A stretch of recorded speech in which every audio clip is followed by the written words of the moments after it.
Buen día a todos los asistentes a esta 15ª jornada de difusión y capacitación de la estación experimental. Muy agradecido por seguir acompañándonos. La jornada de hoy tendrá como tema aprovechamiento energético de biomasa de caña de azúcar y de citrus.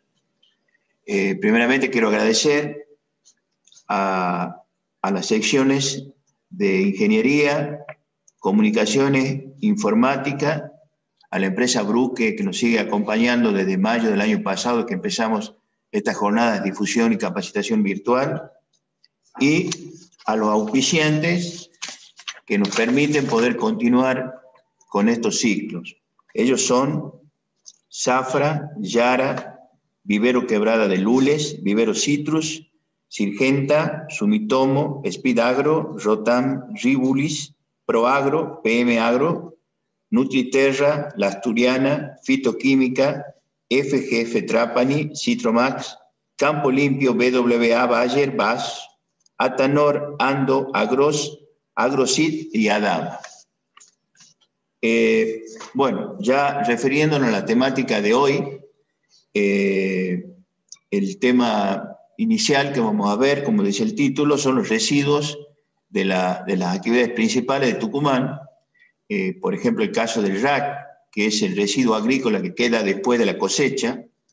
Este residuo que anteriormente quedaba en el campo en su totalidad con el riesgo de quemadas intencionales o no intencionales que ocasionaban problemas ambientales, disminuían la sustentabilidad del proceso y podía tener problemas de cortes de energía eléctrica.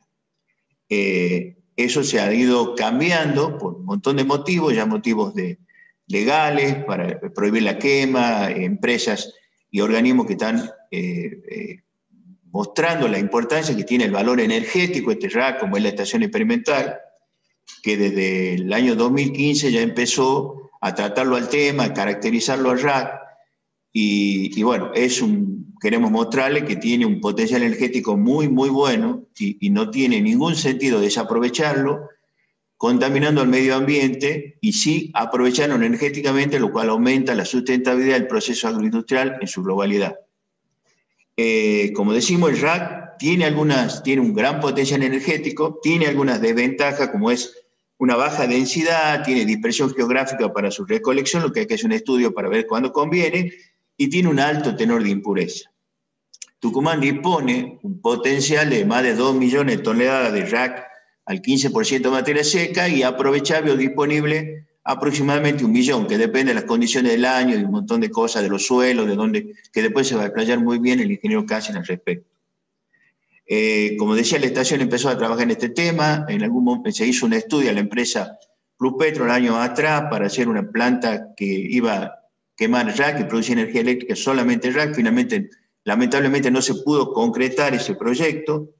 Y sí quisiera mencionar la importancia que tiene esto en Brasil, donde desde el año 2015 se inició el proyecto Sucre, que tenía como finalidad aumentar la producción de energía eléctrica con baja emisión de gases de efecto invernadero para mejorar la disponibilidad del residuo ese durante la cosecha de la caña de azúcar. Eso, en Brasil estudió mucho el tema, nosotros también tuvimos mucho contacto con ellos, y realmente ellos están adelantados, se están usando en muchísimas usinas en Brasil. Quizás el porcentaje que están usándolo ya en forma continua está en alrededor del 12% de RAC en mezcla con bagazo, ya lo van a explicar bien después los ingenieros Feijó y Franco Lombre, pero es muy importante, ya están estudiando también los problemas que ocasiona la alta concentración mineral, cómo lo pueden subsanar, porque eso produce erosión y problemas en la caldera. Acá en Argentina, la empresa líder en el tema de uso de RAC, el ingeniero Ledesma, que lo viene usando desde hace años, mezclado con bagazo, en una caldera que tiene adecuada a tal fin. Así que, digamos, esperamos, nosotros acá en Tucumán, la estación hizo ensayos de corto tiempo en algunos ingenios, y esperamos este año, dado que contamos con maquinaria, moledora y enfardadora, de poder hacer un ensayo mucho más completo que lo que se venía haciendo. Bueno, finalmente, después de le va a presentar el ingeniero Sergio Casen todo lo que tiene que ver con las buenas prácticas para la recolección de rack en los campos. Bueno, muchas gracias. Quisiera, perdón, decirles que las preguntas que quieran hacer las pueden hacer por el chat, y si no, al teléfono 381-51-84-1555. Repito, 381-51-84-155, a través del WhatsApp, que serán contestadas gentilmente por los expositores. Bueno, después nos vemos de nuevo. Gracias.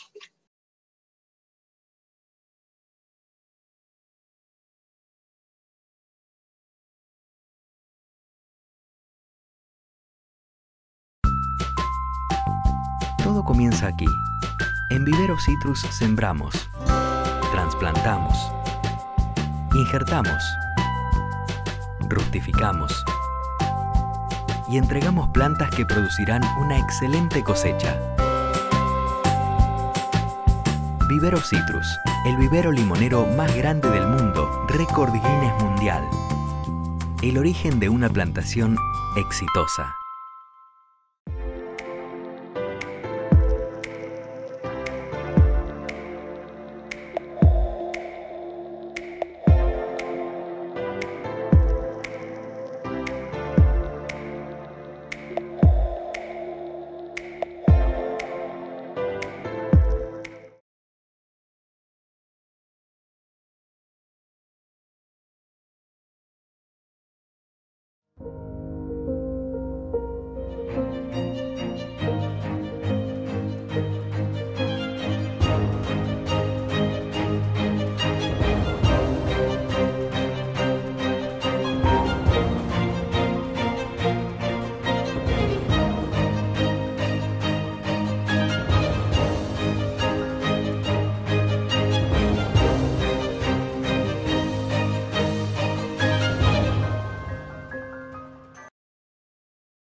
Buenos días, soy el ingeniero Sergio Casen, trabajo en la sección de agronomía de la caña de azúcar de la Estación Experimental Agroindustrial Viejo Colombres. El tema que vamos a hablar hoy es sobre el manejo y aprovechamiento energético del rack. La Estación Experimental viene trabajando desde 2005 en este tema, en un trabajo conjunto con la sección de agronomía y la sección de ingeniería y proyecto. Es importante destacar que en nuestra provincia perdura la cultura de la quema, lo cual trae problemas asociados como ser agronómicos, ambientales y socioeconómicos, y esto contribuye en sí a, si hacemos un buen manejo y aprovechamiento de este residuo, damos solución a mitigar a estos problemas mencionados. Antes que nada, es importante definir RAC, que es un residuo agrícola de la cosecha en verde, la caña de azúcar, es un combustible sustentable alternativo. Si tomamos en cuenta un lote en particular, el 80-85% está representado por tallos molibles, y el resto, que el 15-20%, que es el RAC propiamente dicho, está representado por las hojas, tallos inmaduros y despunte. Para tener en cuenta los factores que influyen en el contenido y disponibilidad del RAC, en primera medida, el área cosechable es muy importante, ya que depende de la cantidad de hectáreas que se cosechen en una determinada zafra. La capacidad productiva en tonelada por hectárea de ese RAC dependerá primeramente del suelo y clima, es decir, de las características agroecológicas en donde mi lote esté ubicado, mi lote de caña de azúcar, el manejo, que es muy importante, el manejo que yo hago al lote de caña, es decir, el manejo que realizo durante el año para una producción tanto de tallos molibles como de RAC, que teniendo valores, puede ir los valores de RAC entre 7 a 15 toneladas de materia seca por hectárea. Y la variedad también es muy importante, es decir, la variedad que está implantada en mi lote. Y por último, también tenemos otros factores, como ser la quema, que reduce en forma significativa la cantidad de RAC, la época de cosecha, que es muy importante, ya que si se realiza la cosecha en verde, la caña, en épocas tempranas, es importante que ese RAC sufra un secado natural en campo, que puede ir entre 15 a 20 días, depende de las condiciones ambientales. Y por último, la helada, que es un factor muy condicionante, en la cantidad de RAC en el corto plazo. Bueno, la cosecha en verde en la provincia se realiza en el orden del 98%.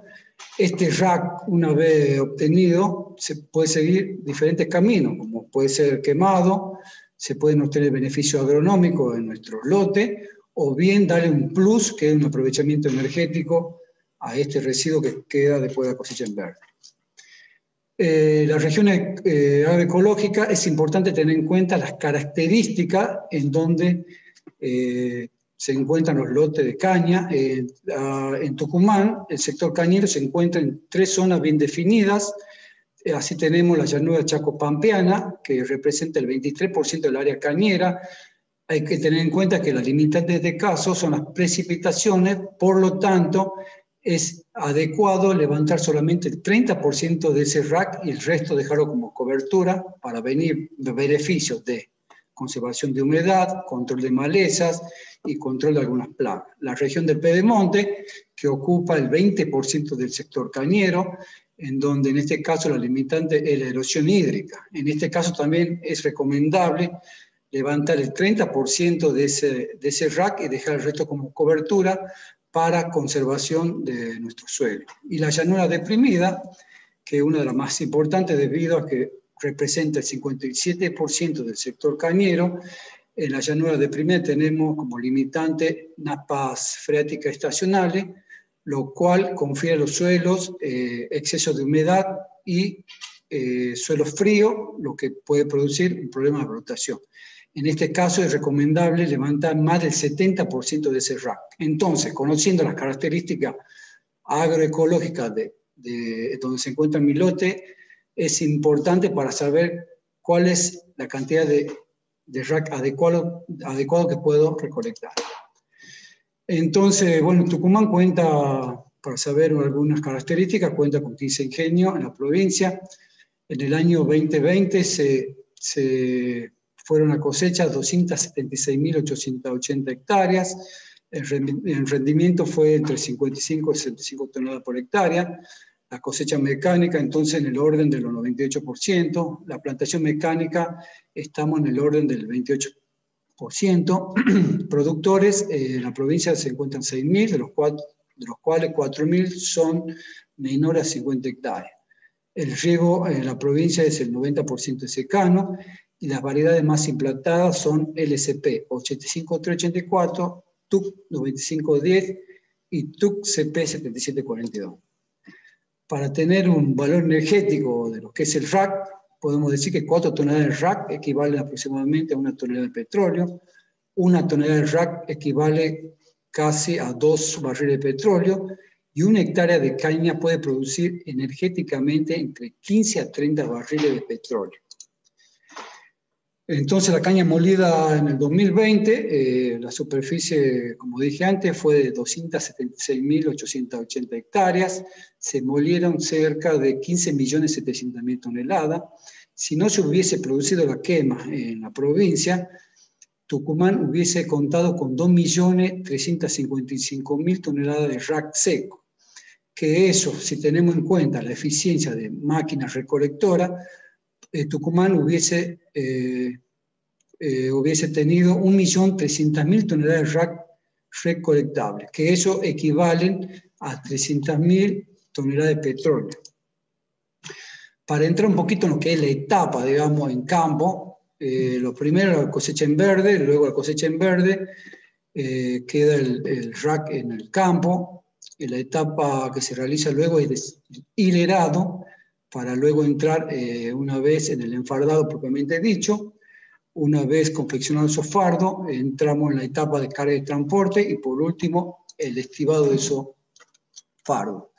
En la etapa del hilerado, que se realiza con un rastrillo Soles modificado, el objetivo es aumentar la eficiencia de recolección de la enfardadora, minimizar la recolección de tierra, es decir, es importante una correcta regulación por parte del operario para evitar llevar ese tras mineral al ingenio. No dañar los brotes, como así también la cepa, y dejar una cantidad de residuo apropiada para asegurar una cobertura y protección en el suelo.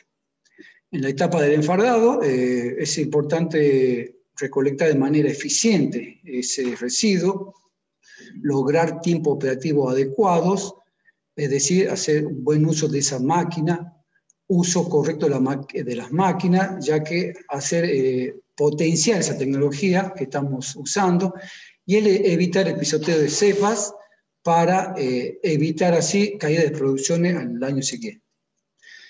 Bueno, entre las alternativas que existen de máquinas para recolección tenemos las rotoenfaradoras o enrolladoras que muchos conocemos. Es importante destacar que estas máquinas están originadas para forrajes, es decir, que operan de manera adecuada en lotes planos. Estas máquinas, por ejemplo, tienen la particularidad que el cilindro, cuentan con 2 cilindros en la cámara de compactación con correa de caucho.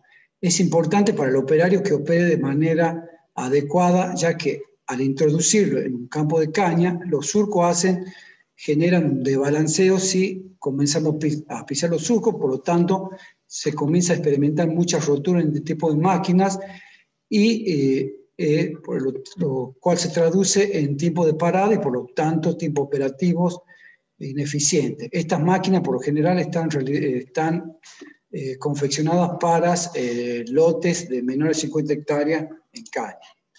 Las máquinas prismáticas son máquinas mucho más robustas, máquinas que cuentan con una cámara de compactación mucho más rústica, es decir, cuentan con pistones de acero. Por lo tanto, estas máquinas no experimentan mucha rotura y se traduce todo esto en menor tiempo de parada y por lo tanto tiempo operativo mucho más eficiente. Para tener en cuenta, frente de tanto de rotoenfarado como mega enfardado, es importante a la hora de la inversión. En un frente de rotoenfardado es importante tener en cuenta que tenemos que invertir en un tractor de 85 HP y un rastrillo hilerador. En tanto que necesitamos 2 tractores de 100 HP y las 2 máquinas enrolladoras. En el caso de la mega enfardado también, para hilerar necesitamos un tractor de 85 HP y un rastrillo hilerador, y en este caso ya se insume más potencia. Necesitamos 2 tractores de 180 HP y 2 máquinas enfaradoras que exigen mayor inversión. Bueno, para saber un poquito de las características operativas de rotoenfaradora, la estación experimental viene evaluando máquinas enrolladoras desde el año 2005 de la empresa Mainero, que es una empresa argentina que se dedica a la fabricación de este tipo de máquinas. Nosotros evaluamos diferentes modelos de esta empresa, en donde es importante tener en cuenta como característica de estas máquinas el ancho de labor total, que no superan los 2,40 metros, que es algo muy importante para el diseño de plantación que cuenta Tucumán, que es un surco de base ancha. Por lo tanto, es importante tener en cuenta el peso de esos rollos, que puede ir hasta 350 kilogramos, la dimensión de estos rollos es 1,20 metros por 1,50 en promedio, y el porcentaje de recolección de esta máquina está en el orden del 55%. Por lo tanto, la eficiencia de la máquina no supera este valor. En tanto que las mega enfaradoras que evaluamos, se evaluaron diferentes marcas y diferentes modelos. Entonces, es importante tener en cuenta de no superar los 2,60 metros para evitar pisoteo de cepas y remoción de esas cepas que se traduce en unas bajas en rendimiento de ese cañaveral al año siguiente. Es por eso que la Challenger y Geston 2250, como se puede ver en este cuadro, no superan los 2,54 metros de ancho, lo cual es adecuado para el diseño de plantación de nuestros cañaverales. Las dimensiones de los fardos, en este caso, pueden ir hasta 2,70 metros y 0,87 por 0,80 tanto de largo como ancho. El peso de los fardos no superan los 4,50 y el peso total de la máquina, que es muy importante para tener en cuenta la compactación de nuestro campo, este tipo de máquinas no superan 7 toneladas. Si podemos ver las 3 últimas máquinas, en este caso ya superan los 3 metros, por lo tanto ya tenemos daño en la cepa y podemos tener problemas en la producción de los cañaverales. Las dimensiones de los fardos son más pesados, son mucho más grandes, al igual que el peso puede llegar hasta 500 kilogramos, y el peso de la máquina en estos 3 últimos modelos es importante ya que pueden superar las 13 toneladas, entre 9 y 13 toneladas, o sea que es un peso muy importante para tener en cuenta la compactación. En tanto que la Challenger fue una de las máquinas más evaluadas en nuestro ensayo. El peso estuvo hasta 400 kilogramos, la dimensión del fardo 2,20 m por 0,90 de alto y 0,70 metros de ancho. Los fardos se obtienen entre 25 a 30 fardos por hectárea y por hora, y en este caso el porcentaje de recolección puede ir entre 60 y 80%, es decir, que depende mucho de la regulación que hagamos en la máquina, pero tiene una alta eficiencia en recolección. Este esquema es para mostrarle un poco lo que es a la hora de la elección de la máquina enfardadora. En la primera dibujo podemos ver que es el caso de Challenger Gesto 2250, en donde no superamos los 2,50 m, por lo tanto no hay muchos daños que se pueda producir en el campo. En tanto que los siguientes 2 dibujos ya superan los 3 metros, por lo tanto ya tenemos problemas tanto en pisada en costillas como en surcos de cañaverales. La carga y transporte es una etapa muy importante, ya que impacta mucho en el costo económico de esta actividad. Si tenemos en cuenta un camión convencional chasis acoplado en nuestra provincia, si estamos produciendo fardos, podemos estar llevando por viaje entre 48 y 54 fardos. En tanto que en rollo, debido a la forma que tienen, solamente pueden entrar en este tipo de equipo 36 fardos por viaje. Esto es debido a la forma que tiene y las pérdidas de volumen que tenemos en el camión. Ahora, si comparamos entre un viaje y otro, en fardos puedo estar llevando entre 9 a 10 toneladas más por viaje, que eso impacta mucho en el costo económico de la actividad. Y bueno, en la última etapa, que es la descarga y almacenamiento, que generalmente esto se realiza en un lote en particular para este fin, o como también se puede realizar cercano a las calderas del oxígeno en el canchón, para tener menor distancia y menor operancia al momento de tratar los fardos. Ahora, a modo de que sea más didáctico, les voy a mostrar un video en donde se resumen toda esta etapa mostrada anteriormente y poder comprender mejor el tema.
Queremos agradecer al ingeniero Torre Puyó, quien es el dueño y contratista de esta maquinaria que nosotros mostramos en el video, y es importante destacar que mediante esa maquinaria podemos hacer todas las evaluaciones técnicas que se realizan en campo. Y bueno, para ir terminando, las consideraciones agronómicas, es importante destacar el manejo del RAC debe ser adecuado de acuerdo a la zona agroecológica. Entonces, conocer en dónde se ubica nuestro lote de caña. Es importante saber todas esas características del suelo y clima que presentan para saber cuál va a ser el beneficio agronómico que obtendremos de ese RAC a través de la cantidad de recolección que puedo realizar. La elección del enfarador debe ser específica, es decir, conocer el diseño de plantación, que sabemos que en Tucumán es el surco de base ancha, los tiempos operativos que estamos manejando y la inversión que deseo realizar en mi actividad. No superar los 2,60 metros de ancho es muy importante para evitar todas pérdidas mediante pisoteo de cepas que se puedan dar en ese lote. No recolectar cuando el RAC esté húmedo es muy importante, ya que no podemos enfardar un RAC con mucha humedad, es decir, no tiene que superar el 20% para evitar el ardido de esos fardos. En épocas tempranas, si realizamos la cosecha en verde, es importante entonces dejar ese RAC entre 15 a 20 días de acuerdo a condiciones ambientales para su secado natural. No recolectar el RAC con más de 30 días después de la cosecha es muy importante, ya que sufre un deterioro y descomposición ese RAC, lo cual hago perder eficiencia a la máquina a la hora de recolectar. El peso de fardo o rollo no debe exceder el recomendado por cada modelo de enfardadora, es decir, no hacerlo más pesado a los fardos o rollo para evitar rotura de esta máquina que luego lleva una larga y costosa inversión en lo que es la reparación de esta maquinaria. Y bueno, y por último, le agradezco por su atención, muchas gracias y estamos dispuestos a cualquier tipo de consulta.